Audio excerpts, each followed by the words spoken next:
Hello boys and girls, my name is Miss May and I'm going to be with you as we travel through Lesson 5, Unit 12 in Connect for Primary 4. I want to remind you to make sure that you bring your books to all our sessions. You should also bring along some paper and a pen. That's all you need to enjoy our lessons together, so let's begin. Now, I want you to open with me page 126. On page 126, exercise number 1, I want you to look at the notes. So look at the notes and photos. Then read the text from the notes.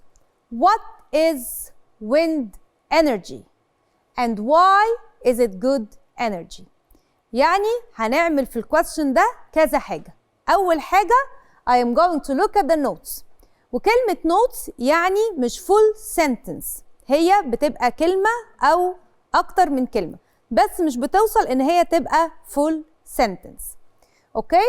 And the photos. We have here also some photos to look at.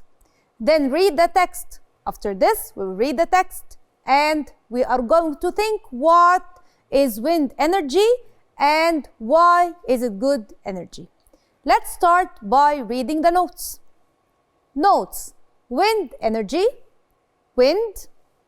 Wind moves blades, makes electricity. Good energy because cheap plus easy.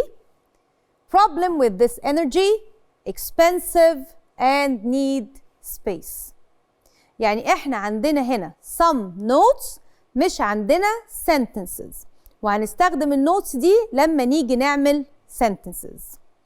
Let's look at the photo. What can you see here? We can see some wind turbines standing in the sea. يعني عندنا هنا المولدات اللي بناخدها أو بتعمل لنا طاقة بتعمل لنا كهرباء من الويند وموجودة في البحر. So wind turbines standing in the sea. I want to remind you that notes means the word notes means keywords, not sentences. Now let's read together the text. Wind energy. We can get energy from the wind. This happens when wind moves the blades and a generator changes this movement into electricity. It is a good energy because it is cheap and easy. The problem with this energy is that it can be expensive at the beginning. It also needs a big space. تعالوا نقراها one more time and explain it. We can get energy from the wind. اتكلمنا قبل كده عن renewable resources and the non-renewable resources. وقلنا renewable يعني طاقة متجددة. بناخدها من الشمس وبناخدها من المية وبناخدها كمان من الرياح. والnon-renewable energy الطاقة الغير متجددة اللي هي بتخلص لما بنستهلكها كتير بتخلص. زي ايه؟ زي الاويل والكول والناتشرال جاس. وقلنا الناتشرال جاس هو الغاز الطبيعي اللي بنستخدمه حتى في البيوت for cooking. هنا بنتكلم عن حاجة أو energy من الانرجيز اللي هم renewable يعني موجودة already in nature وموجودة باستمرار. This happens when wind moves the blades and a generator changes this movement into electricity. يعني بيحصل ايه؟ الويند بتحرك البليدز بتاعة الويند توربينز. لما بتحرك البليدز الجنريتور ده changes this movement يعني بيغير الحركة دي لإلكتريسيتي. من الحركة بتاعة الويند بيولد electricity. يعني البليدز بتتحرك الجنريتور بيشتغل وبيعمل لنا من طاقة الويند بيعمل لنا electricity. It is a good energy because it's cheap and easy. يعني الويند نفسها احنا مش بندفع فلوس علشان نجيب ويند ولا هي حاجة بنستوردها ولا حاجة بنستخرجها. هي حاجة موجودة فهي حاجة cheap and easy. The problem with this energy is that it can be expensive. نخلي بالنا أنا expensive هنا مش بتكلم عن الويند اللي أنا بقول عليها cheap and easy. أنا بتكلم عن turbines الويند turbines نفسهم. يعني عشان أعمل الويند turbines اللي هتديني electricity في الأول بتكون تكلفتها عالية جدا.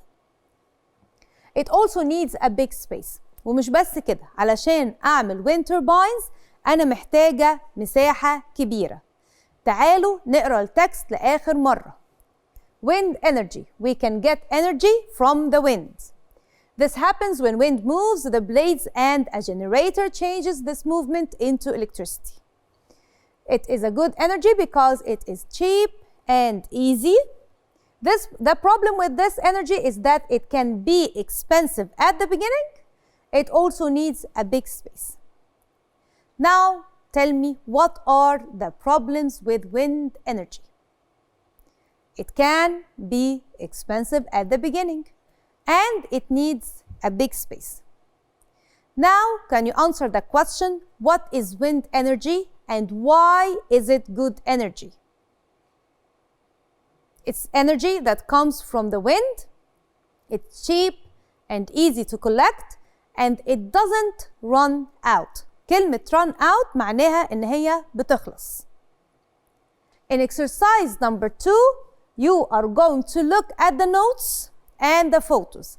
Then write a paragraph about solar energy. From the notes, we can write from 4 to 6 sentences.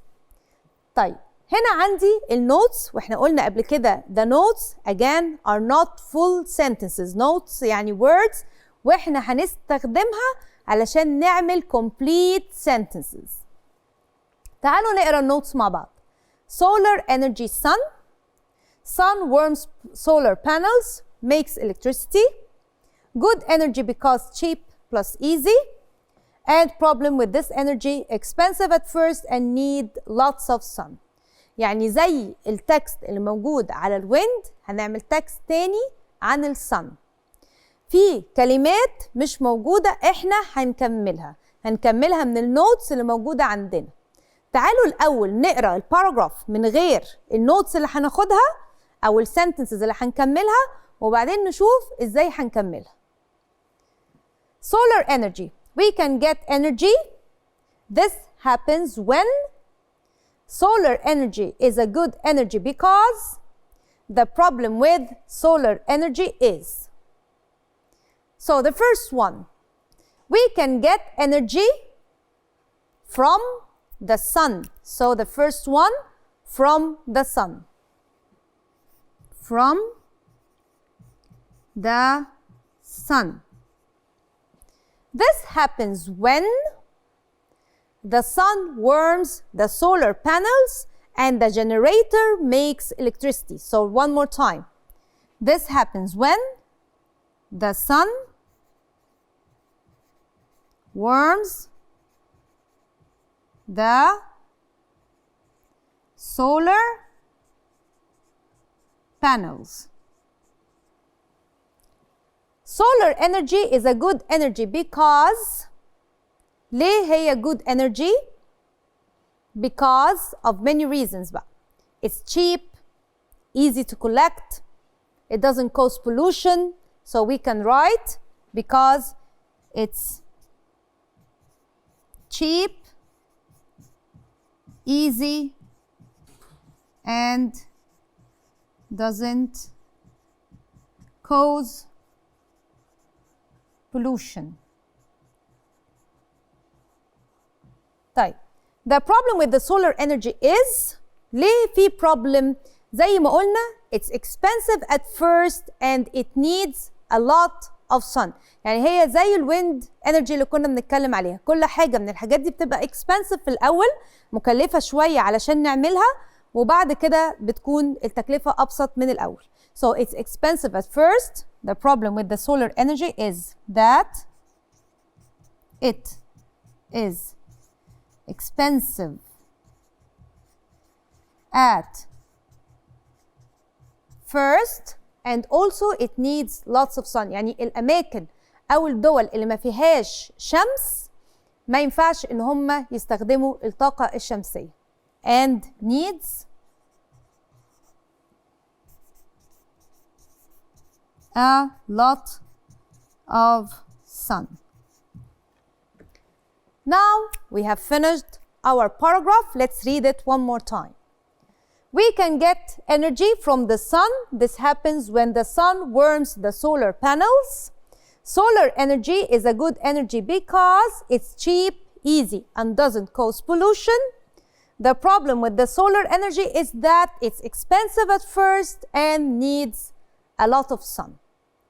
Now let's move to page 127.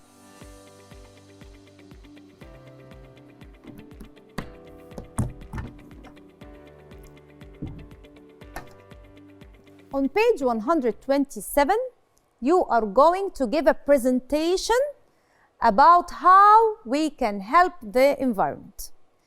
احنا ممكن نساعد البيئة بتاعتنا بحاجات كتير قوي، وعلشان نساعد البيئة بتاعتنا لازم نركز على ال renewable energy مش ال non-renewable energy. طيب you will present in groups.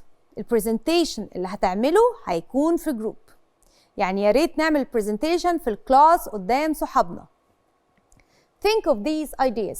هنديك شوية ideas ممكن إن هم يساعدوك لما تيجي تتكلم أو تعمل project عن ال environment. Recycle، يعني بتعمل recycle لحاجة، حاجة ممكن تكون باظت you fix it، حاجة ممكن هتترمي فأنت تعمل لها recycling. Good behavior at home. خلي بالنا ال good behavior at home هنا مش بقصد بيه ال behavior مع my parents أو ال behavior مع إخواتي، هو مهم طبعا، بس اللي أنا بقصده المرة دي ال good behavior يعني to reduce the amount of water we use, to reduce the amount of electricity at home, to switch off the light if you don't use the room, for example. So this is the kind of behavior I'm talking about. Renewable energies زي ما قلنا نركز على الطاقات المتجددة مش الطاقات الغير متجددة. طيب so one more time we have recycle, good behavior at home, and we have renewable energies. So I can give you some ideas like we can recycle glass and paper. We can turn off lights at home. We can use solar energy. In exercise number 3, I want you first you need to do some research. يعني أنا عايزاكم الأول تعملوا research. بعدين circle the keywords below that you can use for interviewing people or checking on the internet. في كلمات هتساعدنا هنا لو أنت عايز تعمل interview مع حد وتتكلم معاه how to save the environment، أو لو أنت عايز تطلع information من على الإنترنت. تعالوا نشوف الكلمات اللي موجودة قدامنا. Recycle, toys and other things, cut down trees, renewable energies, beach, clean up, energy saving light bulbs, turn off lights, solar energy, save water, plant trees, wind energy. تعالوا نقراهم تاني ونقول معنى كل نوت فيهم. The first one recycle يعني إعادة التدوير، وعندنا toys and other things الحاجات اللي احنا ممكن ان احنا نعمل لها recycle، وعندنا cut down trees طبعا لما بنقطع الشجر ده بيلوث البيئة لأن وجود البلانتس مهم جدا to purify the air، وعندنا هنا renewable energies الطاقات المتجددة، وعندنا كمان the beach and the clean up. فاكرين قبل كده قرينا ستوري عن أولاد بيعملوا cleaning للبيتش علشان البيتش بيكون مليان plastic things، والبلاستيك things دول بينزلوا في المية وبيؤدي ده في الآخر إن الحيوانات ممكن إن هي تموت. energy saving light bulbs اللمبات الموفرة للكهرباء، وعندنا turn off lights يعني أنا لو مش بستخدم النور لازم أقفله، ما ينفعش أسيب البيت وفيه أنوار مولعة، أو إن أنا مثلا مش قاعد في أوضة أسيب النور بتاعها مولع. solar energy الطاقة اللي بناخدها من الشمس، وعندنا هنا save water يعني لازم أقلل استهلاكي للمية علشان المية ممكن إن هي تخلص. plant trees إن أنا أزرع شجر، وكمان هنا عندي الwind energy اللي هي طاقة الريح. In exercise number 4, now choose some good photos for your presentation. لما نيجي نعمل presentation مش بس أنا هعمل research، أنا لازم أجيب صور والصور دي تكون related للموضوع اللي أنا هتكلم عنه. So now choose some good photos for your presentation. You can find these on the internet. يعني ممكن إن إحنا نستخدم الصور اللي إحنا هننزلها من على الإنترنت.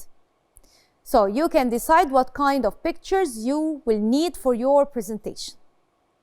For example, wind turbines, solar panels, recycle bins, and polluted seas, polluted rivers.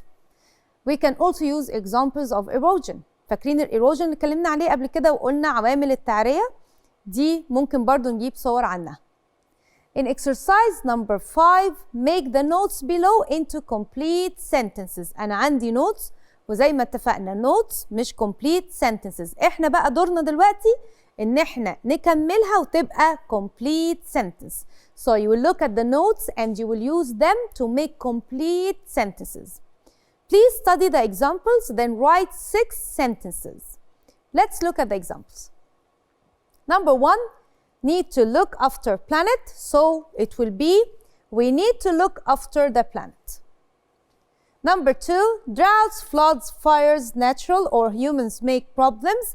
وده هنا question واللي مكتوب are droughts, floods and fires natural or do humans make these problems. تعالوا نعمل نفس الكلام. Here we have should use more solar energy. So we can write we should use more solar energy. So let's write it down. We should use more solar energy. And we are going to put a full stop. ما ننساش ال capitalization and the punctuation. As long as I'm not writing notes or phrases, I have to write with a capital letter in the beginning and I put the right sign at the end.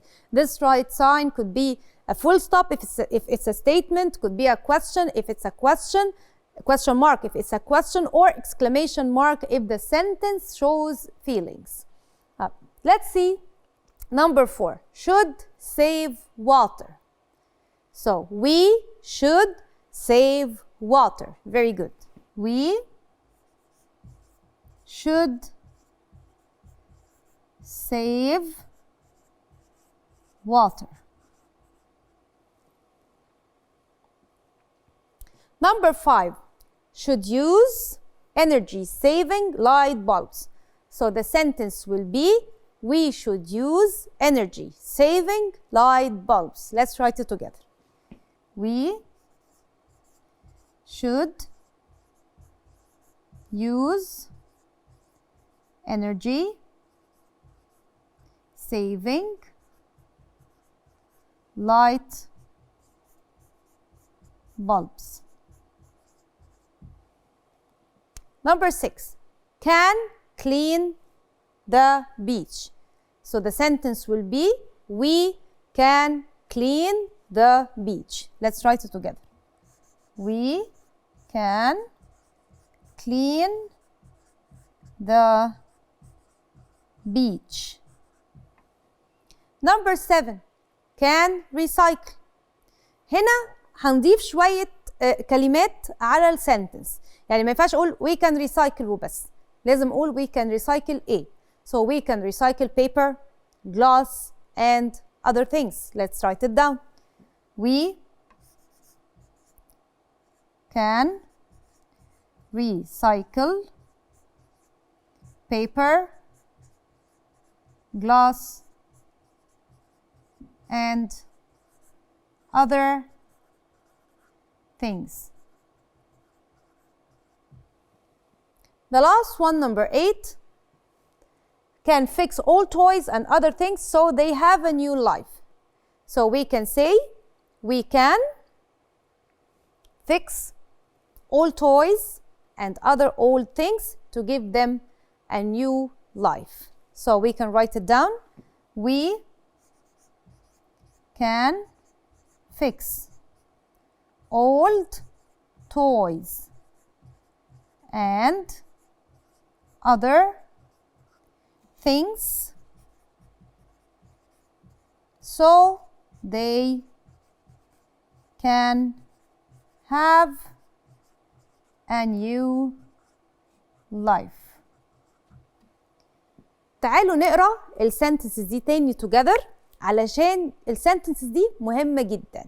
يعني هي تقريبا بتلخص لنا الحاجات المهمة اللي احنا اتكلمنا عليها في اللسن النهاردة وفي اللسنز اللي فاتت. We need to look after the planet. لازم نخلي بالنا من الكوكب بتاعنا. Are droughts, floods and fires natural or do humans make these problems؟ في حاجات بيكون الإنسان السبب فيها، يعني بيكون في كوارث طبيعية أو في حاجات ممكن تكون بتحصل بس الإنسان ليه دور فيها. We should use more solar energy. We should save water. We should use energy saving light bulbs. We can clean the beach. We can recycle paper, glass and other things. We can fix all toys and other things so they can have a new life. Well done, my dear students. Please continue your research at home and be ready to present your ideas to your class. I hope you enjoyed our lesson today. Next time, we are going to learn new things together and we are going to have loads of fun. See you. Bye-bye.